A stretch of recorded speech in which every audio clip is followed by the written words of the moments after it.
হজ কার উপরে ফরজ?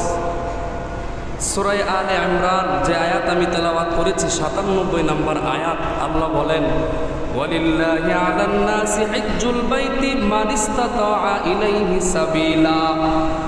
মান ইসতাতা ইলাইহি সাবিলা, ওই বান্দার উপর হজ ফরজ যেই বান্দা হজ বাইতুল্লাহ পর্যন্ত যাওয়ার মতো ক্ষমতা রাখে।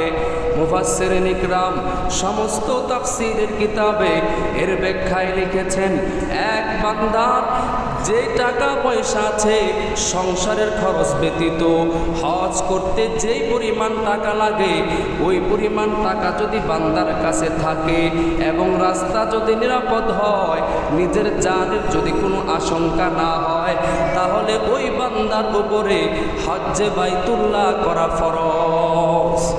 অর্থাৎ ওই ব্যক্তির উপরে ফরজ যে ব্যক্তি খানায় কাবা যাওয়ার মতো সামর্থ্য রাখে। খুব খেয়াল করবেন, এটা ফরজ হওয়ার জন্য 1 বছর অতিবাহিত হওয়া শর্ত না।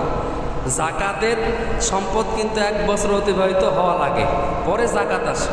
কিন্তু হজ ফরজ হওয়ার জন্য আপনার যে টাকা পয়সা, যেটা আপনার দৈনন্দিন জীবনে দরকার, এই টাকা পয়সা ছাড়া যদি আপনার কাছে ধরেন এখন হজ করতে কত লাগে, 7 লাখ বা 8 লাখ, এমনই যদি আপনার কাছে 7 লাখ কিংবা 8 লাখ টাকা থাকে অতিরিক্ত, আপনার সাংসারিক খরচ ছাড়া অতিরিক্ত আপনার কাছে মজুদ আছে, কোনো ঋণ টিন আপনার নাই, তাহলে আপনার উপরে হজ করা ফরজ।